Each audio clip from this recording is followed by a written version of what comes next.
Hello everyone, good morning. Wardha world में आप सभी का स्वागत है। आज हम लोग करंट अफेयर डिस्कशन करेंगे। करंट अफेयर के साथ साथ हम लोग रिलेटेड स्टैटिक जीके भी कवर करते जाएंगे, जो आपके आने वाले आगामी एग्जाम के लिए हेल्पफुल होगा। तो आप लोग इस सेशन में जरूर बने रहें। साथ ही अपने जरूरतमंद दोस्त या सगे संबंधियों के साथ इस सेशन को जरूर शेयर करें। तो बिना टाइम वेस्ट किए हुए हम अपने सेशन को स्टार्ट करते हैं। आज के सेशन का हमारा पहला क्वेश्चन है, हाल ही में भारत में डिजिटल साक्षरता वाला राज्य कौन बना? तो इसका राइट आंसर क्या हो जाएगा? केरल। ठीक है, आगे अगर हम लोग डिजिटल साक्षरता के बारे में जाने तो ये क्या है? ये जो हमारा है कंप्यूटर आधारित शिक्षा प्रणाली है। ठीक है, कंप्यूटर आधारित शिक्षा प्रणाली है। आगे हम लोग अपने ऑप्शन की ओर चलते हैं और कुछ जानकारी ऑप्शन के बारे में भी देख लेते हैं। तो छत्तीसगढ़ राज्य के बारे में जाने तो ये क्या है? प्राकृतिक संसाधनों का एक धरोहर है, जहाँ और साथ ही यहाँ जो है आदिवासी संस्कृति भी पाई जाती है। ठीक है, आदिवासी संस्कृति भी यहाँ पाई जाती है। ठीक है, आगे अगर हम लोग छत्तीसगढ़ राज्य के बारे में देखें तो इसकी राजधानी कहाँ है? इसकी जो राजधानी है रायपुर है। और यहाँ कौन सी भाषा बोली जाती है? तो यहाँ जो है हिंदी और छत्तीसगढ़ी राज्य भाषा बोली जाती है। छत्तीसगढ़ी राजकीय भाषा बोली जाती है।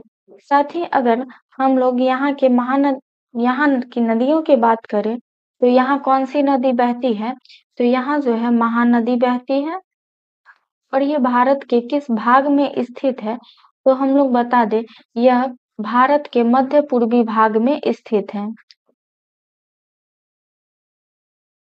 इसके बाद हम लोग आगे चलते हैं और यहाँ के इस्पात संयंत्र के बारे में जाने तो यहाँ जो है भिलाई लौह इस्पात केंद्र है।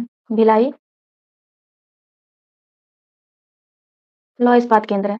इसके बाद हम लोग अगर यहाँ के मंत्रालय के बारे में जाने तो यहाँ के वर्तमान सीएम कौन है? तो यहाँ के वर्तमान सीएम विष्णुदेव साय यहाँ के वर्तमान सीएम है। और यहाँ के वर्तमान राज्यपाल कौन है? तो यहाँ के वर्तमान राज्यपाल रमन डेका है। रमन डेका यहाँ के वर्तमान राज्यपाल हैं। ठीक है, इसके बाद अगर यहाँ के उप मुख्यमंत्री की हम लोग बात करें तो यहाँ के उप मुख्यमंत्री कौन है? अरुण साव यहाँ के उप मुख्यमंत्री है। ठीक है, इसी के साथ हम लोग आगे बढ़ते हैं और अगले ऑप्शन की ओर चलते हैं। तो हमारा अगला ऑप्शन क्या है? तो हमारा अगला ऑप्शन है केरल। तो कुछ जानकारी हम केरल के बारे में भी देख लेते हैं। केरल राज्य की अगर बात करें तो इसकी राजधानी कहाँ है? तो तिरुवनंतपुरम इसकी राजधानी है। ठीक है, यहाँ कौन सी भाषा बोली जाती है? तो यहाँ जो है मलयालम भाषा बोली जाती है। ठीक है, इसके बाद हम लोग जाने कि यहाँ यह जो है केरल राज्य, ये इसकी साक्षरता दर कितनी है? तो इसकी साक्षरता दर 96% है। ठीक है, इसके बाद हम लोग अगर केरल राज्य के बारे में एक और पॉइंट देखें तो इसे जो है भारत का गॉड ऑफ कंट्री कहा जाता है। गॉड ऑफ कंट्री की उपाधि दिया गया है। ठीक है, इसके आगे हम लोग चलते हैं और आगे देखते हैं। आगे हम लोग देखें तो केरल राज्य भारत के किस भाग में बसा है? तो ये जो है पश्चिमी घाट और अरब सागर के बीच बसा हुआ है।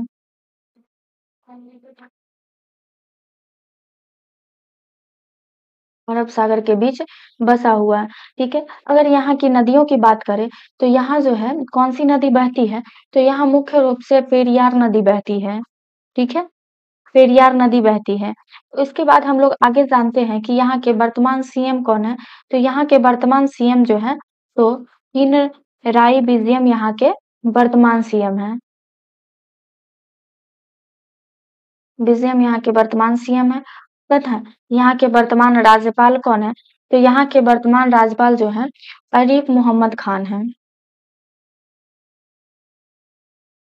आरिफ मोहम्मद खान यहाँ के वर्तमान राज्यपाल है। इसी के साथ हम लोग आगे बढ़ते हैं और हम अपने अगले ऑप्शन की ओर चलते हैं। तो हमारा अगला ऑप्शन क्या है? तो हमारा अगला ऑप्शन है गोवा। तो कुछ जानकारी हम गोवा के बारे में भी देख लेते हैं। तो गोवा के बारे में बात करें तो ये जो है भारत का सबसे छोटा राज्य है। क्या है? भारत का सबसे छोटा राज्य है, जिसकी राजधानी कहाँ है? तो इसकी राजधानी जो है पणजी है। ठीक है, इसके बाद हम लोग जाने कि गोवा का सबसे बड़ा शहर कौन सा है? तो गोवा का सबसे बड़ा शहर है वास्को द गामा, यहाँ का बड़ा शहर है। ठीक है। और यहाँ की भाषा की हम लोग अगर बात करें तो यहाँ जो है कोंकणी भाषा बोली जाती है। कौन सी भाषा बोली जाती है? कोंकणी भाषा बोली जाती है। इसके बाद हम लोग अगर यहाँ की झरना की बात करें तो यहाँ जो है दूध सागर जलप्रपात है। कौन सा जलप्रपात है? तो दूध सागर जलप्रपात है। ठीक है। यहाँ के बाद यहाँ के अगर हम मंत्रिमंडल की बात करें तो इसके वर्तमान सीएम कौन है? तो डॉक्टर प्रमोद सावंत यहाँ के वर्तमान सीएम है। प्रमोद सावंत। और अगर राज्यपाल की बात करें तो यहाँ के वर्तमान राज्यपाल कौन है? तो यहाँ के वर्तमान राज्यपाल श्री पीएस धरम पिल्ले हैं।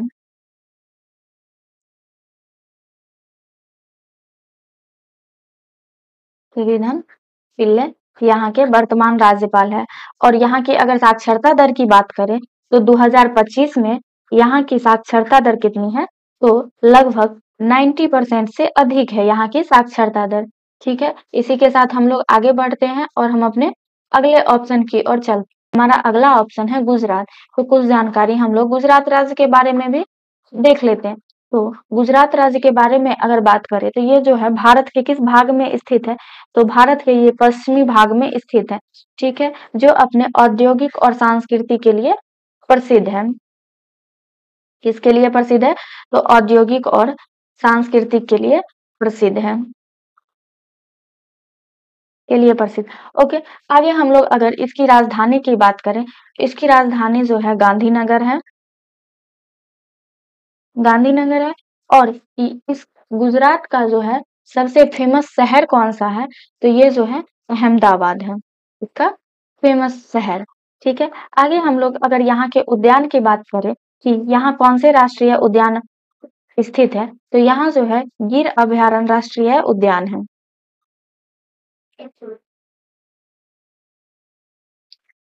राष्ट्रीय उद्यान है। ठीक है। इसी के साथ हम लोग आगे बढ़ते हैं और आगे जानकारी पाते हैं कि गिर अभयारण्य राष्ट्रीय उद्यान जो है किसके लिए फेमस है? तो ये जो है शेरों के लिए प्रसिद्ध है। किसके लिए प्रसिद्ध है? शेर के संरक्षण के लिए। ठीक है। हम कह सकते हैं कि ये जो हमारा है शेर के संरक्षण के लिए प्रसिद्ध है। साथ ही हम लोग जाने कि गुजरात में जो सा है स्टेचू ऑफ यूनिटी जो है सबसे फेमस स्थल है। ठीक है। स्टेचू ऑफ यूनिटी सबसे फेमस स्थल में पर्यटक स्थल में से एक है। आगे हम लोग अगर यहाँ की साक्षरता दर की बात करें तो यहाँ की साक्षरता दर लगभग 85% है। ठीक है। यहाँ के वर्तमान सीएम कौन है? तो यहाँ के जो है वर्तमान सीएम भूपेंद्र भाई पटेल है। कौन है? भूपेंद्र भाई पटेल। आगे हम लोग अगर यहाँ के राज्यपाल की बात करें तो यहाँ के वर्तमान राज्यपाल कौन है? तो यहाँ के वर्तमान राज्यपाल जो है आचार्य देवव्रत है। देवव्रत यहाँ के वर्तमान राज्यपाल है। इसी के साथ हम लोग आगे बढ़ते हैं और हम अपने अगले क्वेश्चन को देखते हैं। तो हमारा अगला क्वेश्चन क्या है?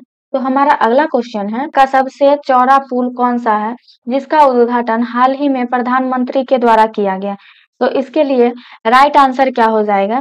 तो इसके लिए राइट आंसर है अंटा सिमारिया ब्रिज। ठीक है। इसके साथ ही हम लोग आगे बढ़ते हैं और हम अपने ऑप्शन के बारे में कुछ जानकारी देख लेते हैं। तो हमारा ऑप्शन क्या है? ढोला सदिया पुल। तो ढोला सदिया पुल के बारे में जाने तो ये कहाँ स्थित है? तो ये जो है असम राज्य में स्थित है, जो कि भारत का सबसे लंबा सड़क पुल है।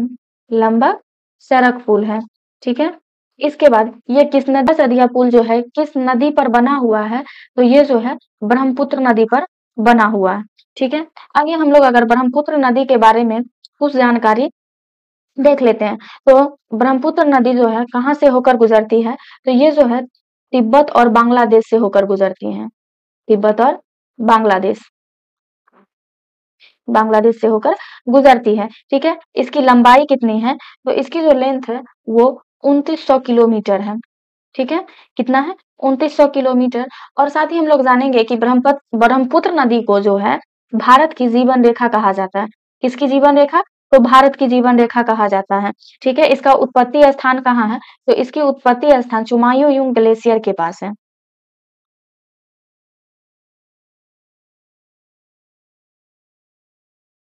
चुमायूं ग्लेशियर के पास। जी, चुमायूं ग्लेशियर के पास मानसरोवर झील से ब्रह्मपुत्र नदी निकलती है। इसके बाद हम लोग जानते हैं कि ब्रह्मपुत्र नदी को बांग्लादेश में जमुना के नाम से जाना जाता है। इसके बाद हम लोग अपने अगले ऑप्शन की ओर चलते हैं और हमारा अगला ऑप्शन क्या है? हावड़ा ब्रिज। तो इसके बारे में अगर हम लोग जाने तो हावड़ा ब्रिज को दूसरा किस नाम से जाना जाता है? तो इसे जो है रविंद्र सेतु के नाम से जाना जाता है। ठीक है? इस पुल की एक खासियत है कि इसे जो है बिना नट बोल्ट के कसा गया है। नट बोल्ट के कसा हुआ है जो कि रैबिट से जुड़ा हुआ है। रैबिट से जुड़ा हुआ है। इसके बाद इसमें आता है कि ये पुल जो है कब बनना स्टार्ट हुआ था? तो इस ये जो है 1936 में बनना स्टार्ट हुआ था, जो कि 1942 में बन के तैयार हो गया था और इसे आम जनता के लिए जो है 3 फरवरी 1943 को इसे खोला गया था। जिसकी टोटल लंबाई कितनी है? इसकी जो लंबाई जो है 705 मीटर है, जो कि कितने फुट के बराबर है? तो ये जो हमारा है 2313 फुट के बराबर है। अगर हम लोग इसमें चौड़ाई की बात करें तो इसकी चौड़ाई कितनी है? तो इसकी चौड़ाई कितने फुट के बराबर है? तो 71 फुट के बराबर है। ठीक है? इसी के साथ हम लोग अब आगे बढ़ते हैं और अपना अगला ऑफ ब्रिज है। ठीक है? तो कुछ जानकारी हम लोग पंबन ब्रिज के बारे में भी देख लेते हैं। तो ये किस राज्य में स्थित है? तो ये जो हमारा है तमिलनाडु राज्य में स्थित है और ये किस नदी पे बनाया गया है? तो ये जो हमारा है मंडप नदी और राम सरोवर के बीच बना हुआ है। मंडप और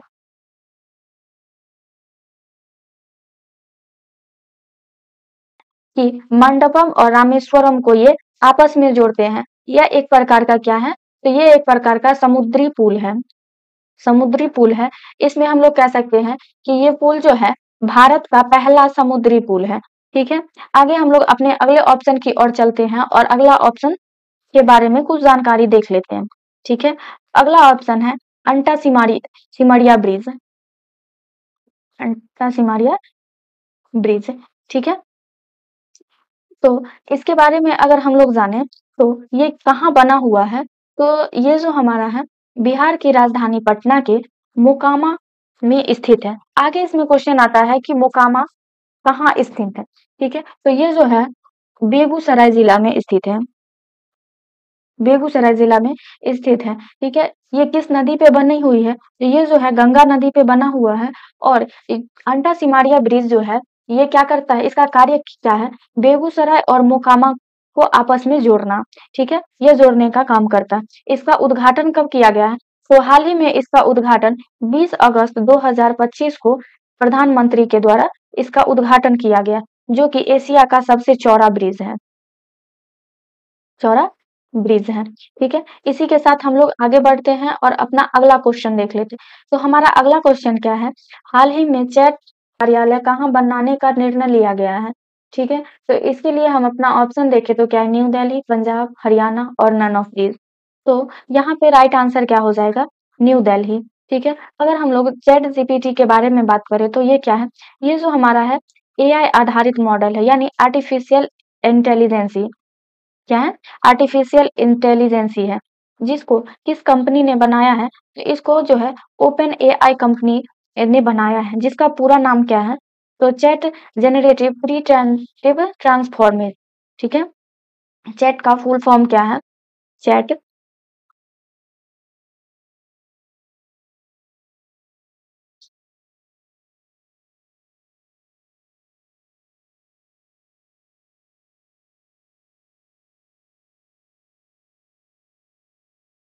ट्रांसफॉर्मर।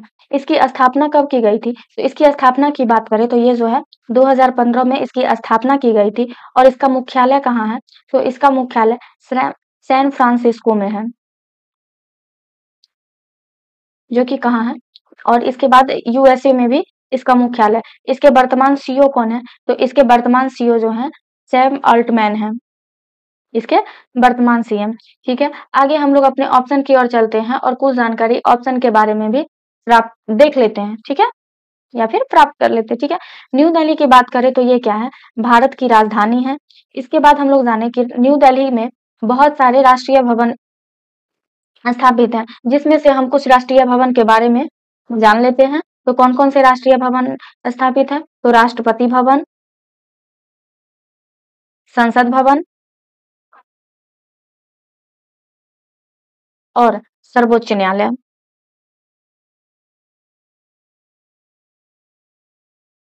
ठीक है, स्थित है। ठीक है, आगे हम लोग अगर न्यू दिल्ली के बारे में जाने तो न्यू दिल्ली किस नदी के किनारे बसी हुई है?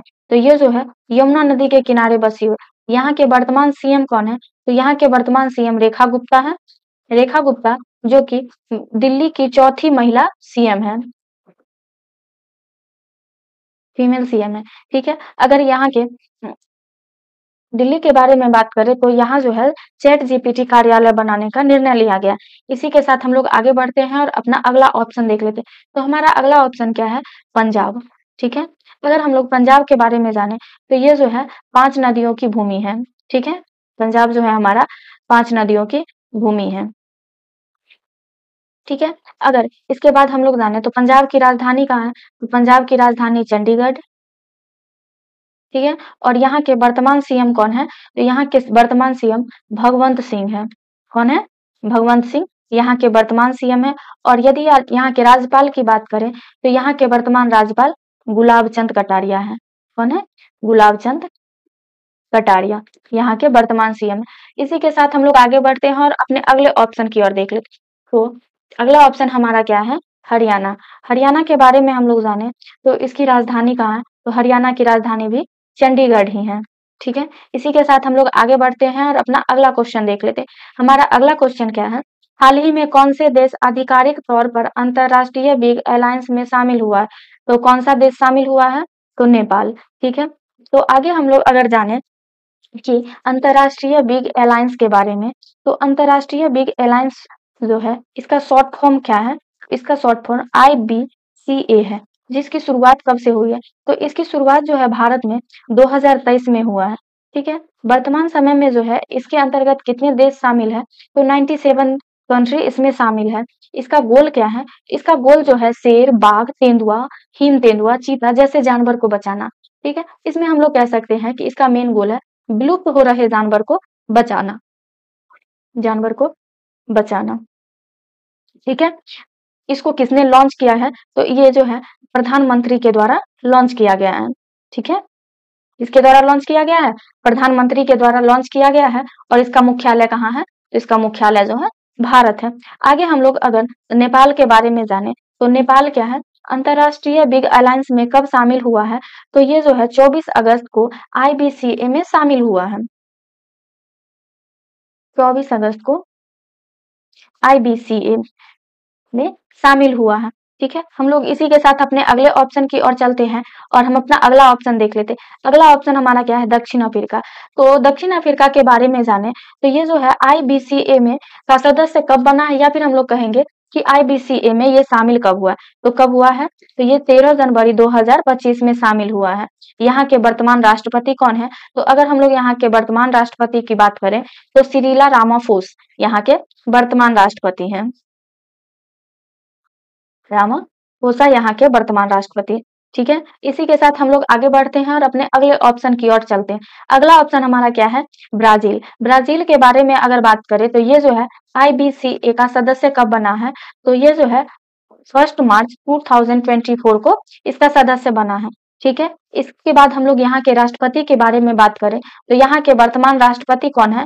तो लुइस इनासियो लूला द सिल्वा इस यहाँ के राष्ट्रपति। यहाँ पे हम लोग कह सकते हैं कि द सिल्वा जो है यहाँ के राष्ट्रपति हैं। ठीक है, ब्राजील के बारे में जाने तो ब्राजील को जो है वर्कर पार्टी से भी जोड़े गया है। किससे?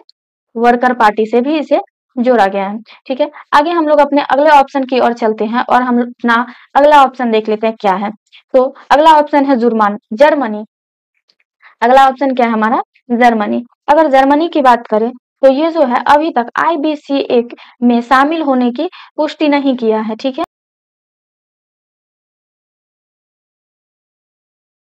इसमें शामिल होने की वो योजना बना रहा है।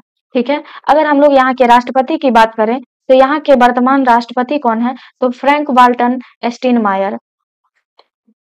फ्रैंक वॉल्टर स्टीनमायर यहाँ के वर्तमान राष्ट्रपति। आई होप आप लोग को ये सेशन अच्छा लग रहा होगा। तो इसी के साथ हम लोग आगे बढ़ते हैं और हम अपना अगला क्वेश्चन देख लेते हैं। हमारा अगला क्वेश्चन क्या है? हरियाणा के सीएम ने शहर को देश का सबसे स्वच्छ और सुंदर बनाने के लिए 11 सप्ताह का कौन सा मिशन शुरू किया है? तो इसके लिए हम लोग ऑप्शन देख लेते हैं क्या है। तो स्वच्छ कुरुक्षेत्र मिशन, स्वच्छ मिशन और नन ऑफ दीज। ठीक है, तो इसका राइट आंसर क्या हो जाएगा? स्वच्छ कुरुक्षेत्र मिशन। ठीक है, आगे हम लोग अगर हरियाणा राज्य के बारे में बात करें तो हरियाणा के वर्तमान सीएम कौन है? तो यहाँ के जो है वर्तमान सीएम नायाब सिंह सैनी है। कौन है? नायाब सिंह सैनी यहाँ के वर्तमान सीएम है। और यहाँ के वर्तमान राज्यपाल कौन है? तो यहाँ के वर्तमान राज्यपाल जो है बंडारू दत्तात्रेय है।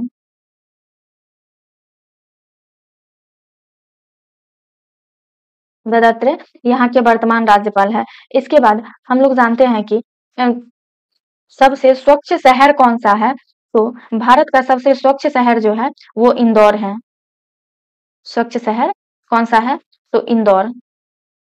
ठीक है, और सबसे स्वच्छ राज्य कौन सा है? तो सबसे स्वच्छ राज्य की अगर बात करें तो सबसे स्वच्छ राज्य जो है हमारा उत्तर प्रदेश है। ठीक है, इसी के साथ हम लोग आगे बढ़ते हैं और हम अपना अगला क्वेश्चन देख लेते हैं। हमारा अगला क्वेश्चन क्या है? हाल ही में यहाँ पे टाइपिंग मिस्टेक है, तो कहेंगे हाल ही में आईबीएम और किस अंतरिक्ष एजेंसी ने संयुक्त रूप से सूर्या नामक ओपन सोर्स एआई मॉडल विकसित किया है? तो इसके लिए हम अपना आंसर बता दे तो क्या होगा? नासा। इसके बाद हम लोग अगर आईबीएम के बारे में जाने तो आईबीएम का फुल फॉर्म क्या है? तो इसका फुल फॉर्म है इंटरनेशनल बिजनेस मशीन।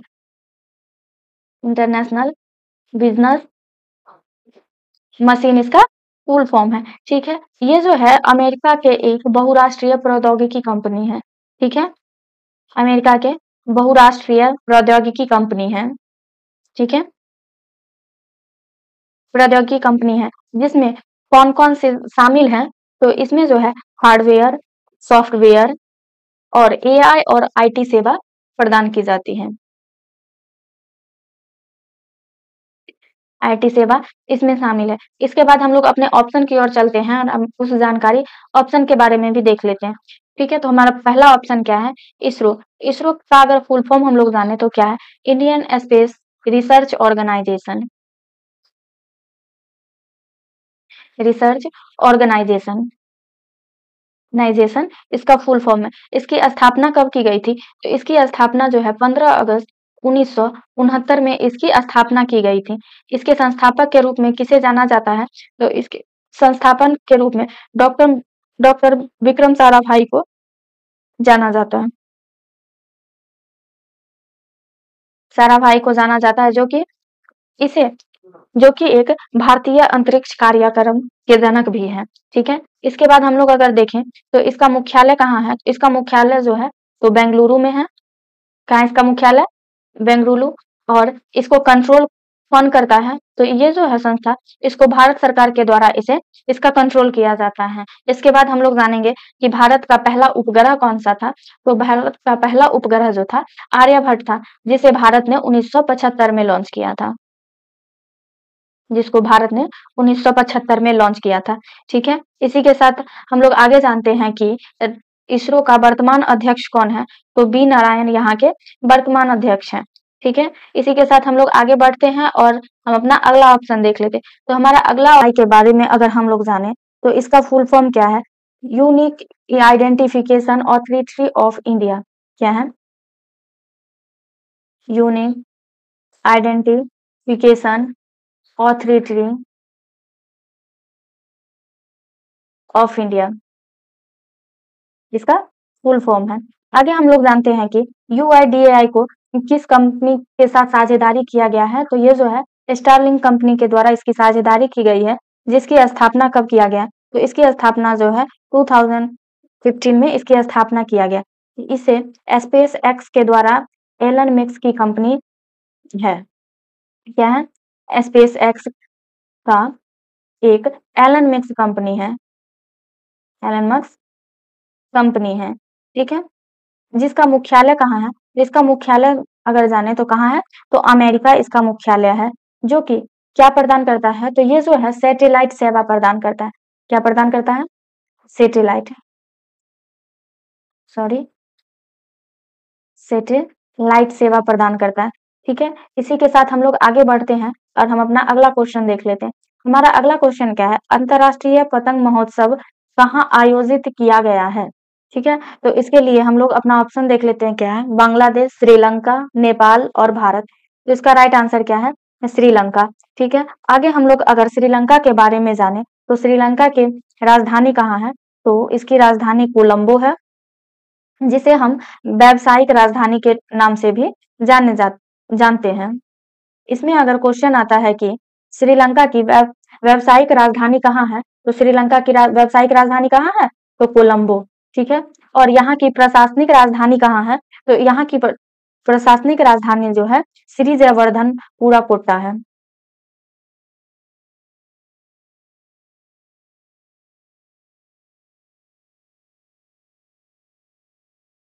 ठीक है, इसके बाद हम लोग अब जानते हैं कि श्रीलंका भारत के किस भाग में स्थित है, तो ये जो है भारत के दक्षिण में हिंद महासागर में स्थित है, दक्षिण में हिंद महासागर में स्थित है।